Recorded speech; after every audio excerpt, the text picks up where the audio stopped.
apalagi masuk. Jadi jangan sekali-kali si istri itu adalah minta cerai. Minta cerai. Jangan. Selama masih di mediasi antara keluarga laki dengan perempuan, kalau mau cerai, cerai yang bagus. Kata Al-Quran kan begini, at-thalaqu marratani fa imsakun bima'ruf aw tasrihun biihsan. Kalau mau dikekang ya dengan baik, berarti. Tetapi kalau mau dilepaskan dengan baik juga. Selama ini kan tidak. Ini persoalan-persoalan teman-teman. Maka penting bagi kita teman-teman yang ada di luar negeri adalah ketahanan rumah tangga. Udahlah, saya niat cari rezekinya Allah, izin jadi suami, bismillah karena Allah, saya mencari rezekinya Allah. Insya Allah kendala-kendala yang ada di luar negeri tidak akan ada. Jangan sampai kita niat saya mau minta cerai pada suami. Maka penting ketahanan keluarga bagi kita. Nggak akan ada, Pak. Kita pengen cerai, yang sengsara kan siapa? Pasti anak kita. Ya itu, tapi kadang persoalan muncul. Seandainya lakinya geblok, tahu geblok? Nah, ya udah nggak mudeng. Ya itu boleh nggak? Ya boleh. Ada caranya. Dalam hukum ada beberapa yang bisa melalui gugat cerai. Ya kan? Namanya khulu. Khulu itu adalah gugat cerai, tapi harus ada iwan. Iwan itu apa? Timbal balik. Apa penggantinya? Penggantinya jangan gede-gede. Sesuai dengan mahar misirnya. Ketika ngasih mas kawinnya berapa di keluarganya, itu. Ini ada yang minta 15 juta, ada yang minta. Ini dalam kompilasi hukum Islam kan ada tuh, barang siapa suami tidak memberikan nafkah 2 tahun, maka dia boleh untuk bayar. Nah, itu ada, silakan itu dipakai. Tapi kenapa?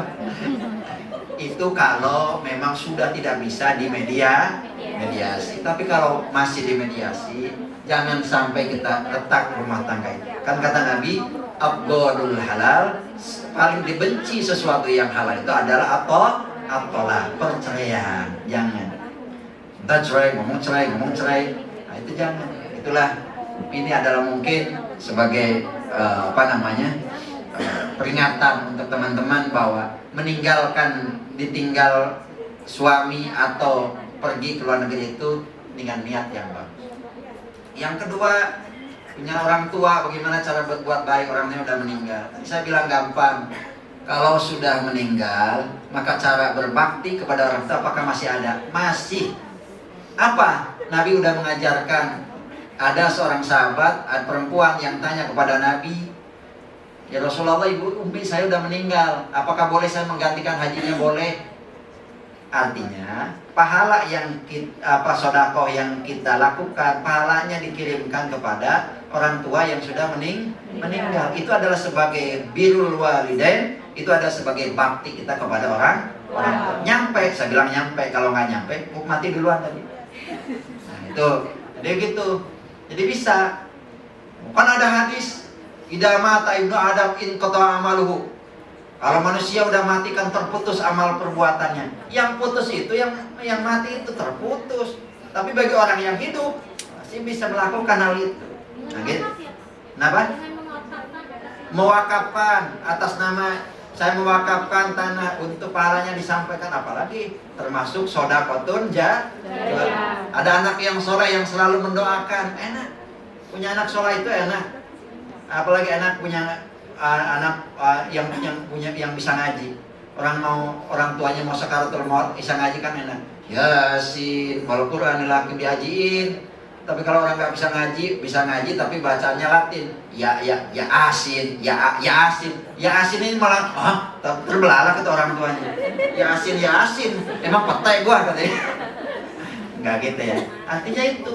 Jadi bisa lah melakukan kebaikan walaupun kita orang tua udah meninggal. Gitu ya, Bu? Enggak. Silakan. Dari mana?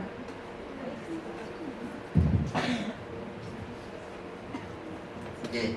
Assalamualaikum warahmatullahi wabarakatuh. Assalamualaikum warahmatullahi wabarakatuh. Nama saya Eni dari Cianjur. Cianjur. Iya. Ini Bapak, saya mau nanya masalah sholat. Biasanya kan waktu zuhur sama waktunya asar yang nggak sempat itu waktunya asar. Soalnya saya kan harus itu kan jaga nenek. Jadinya kan keluarga. Iya. Kebanyakan waktu asar itu saya jamak ke zuhur. Apa boleh juga sama maghribnya juga. Maghrib itu kebanyakan waktunya masak. Gitu. Ya. Makasih Bapak. Baik, kesulitan itu jangan dijadikan sebagai alasan terlebih utama. Kalau ibu misalkan merasa kesulitan untuk melakukan sholat, dalam konteks ilmu fikih ada yang namanya hajat dan darurat. Boleh nggak dipakai? Boleh. Tapi kita harus tahu, madhab saya namanya Imam Al-Muzani. Ketika hajat, ketika kebutuhan, boleh kita lakukan. Ibu misalkan, tapi jangan dipakai sering-sering. Semampunya dan sebutuhnya. Ibu misalkan nggak bisa sholat, ya udah di jam aja antara sholat duhur sama sholat asar. Oh nggak bisa di sholat asar, berarti jamannya jamaah takdim, yang asar ditarik ke duhur, atau misalkan yang duhur ditarik ke asar. Begitu juga maghrib sama. Tapi konteksnya adalah di negara yang memang tidak bisa untuk melakukan itu. Tapi kalau bapak ibu nyampe ke Indonesia, jangan sampai pakai itu, karena kondisi daruratnya sudah tidak ada. Itulah adalah rukhsah, ya. Jadi jangan sampai misalkan kita tidak sholat, kena ribet saya nggak sholat, jangan. Masih ada cara lain untuk bisa melakukan ibadah. Itu saya bilang tadi. Yang tadi Pak Supir, yang sulit menghadap kiblat. Gimana mau menghadap kiblat? Wong ini yang menghadapnya ke timur atau ke utara, kan sulit. Ya udah, kemana aja kiblatnya. Yang penting kita sholat, gitu kan. Nah, tetapi kemudahan itu jangan dijadikan sebagai peluang untuk mempermudah agama juga. Kalau memang bisa dan memungkinkan, boleh kita pakai. Ya tidak bisa, mungkin cari jalan lain. Gitu, nonton Bu. Oke. Ada lagi? Sebelah sini. Ya, tidak ada. Oh, monggo, Bu. Pak Kiai sama tanya. Kalau bayi nggak dihitung dosanya, anak kecil nggak dihitung dosanya, dari umur berapa manusia itu dihitung dosanya? Baik. Terima kasih Bu Aryani. Dalam konsep Islam bahwa manusia akan dicatat amal perbuatannya baik buruk dan jeleknya adalah ketika usia balik. Usia balik itu kalau laki-laki adalah usia 15 tahun atau dia sudah puber. Nah, itu udah ada. Itulah yang dicatat. Jadi kalau misalkan di bawah itu, walaupun melakukan kejelekan, bayi itu tidak akan anak itu tidak akan dicatat oleh Allah Subhanahu wa taala. Oleh karena itu, bagi yang sebelum balik semuanya diampuni oleh Allah. Jadi ada pendapat gini. Saya teringat Imam Al-Ghazali. Kita ini dikasih usia itu 60 tahun. Paling banyak itu kan 60 tahun ya. Coba dihitung aja 60 tahun itu 20 tahun dipakai untuk, kalau kita ngitungnya 8 jam 20 tahun dipakai untuk tidur, 20 tahun lagi dipakai untuk kasab, nyari ekonomi, 20 tahun lagi itu dipakai untuk ibadah. Ibadah yang dicatat adalah mulai dari 15 tahun. Berarti hanya 5 tahun. 5 tahun dipotong perempuan, dipentong nifas. Jadi paling kita banyak waktu 2 tahun. Kira-kira pantas kita mau masuk surga? Coba kalau nggak bukan umat Nabi, kita nggak pantas untuk masuk surga.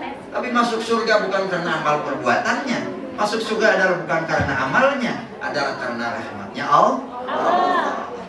Gitu. Jadi itulah hebatnya bayi. Jadi bayi sampai usia balik, usia dewasa 15 tahun itu tidak dicatat oleh Allah Subhanahu wa taala. Itu tentunya bagi perempuan beda, tidak 15 tahun. Bagi perempuan adalah ketika dia menstruasi atau datang bulan. Terima kasih Bu. Yang sebelah sana. Baik, mungkin 3 pertanyaan lagi. Oh ini udah mau belum ya? Belum buka ya? Kalau kebuka di nanti baik.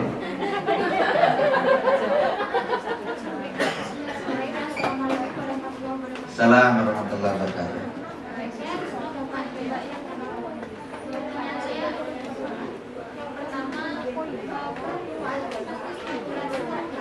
Ya,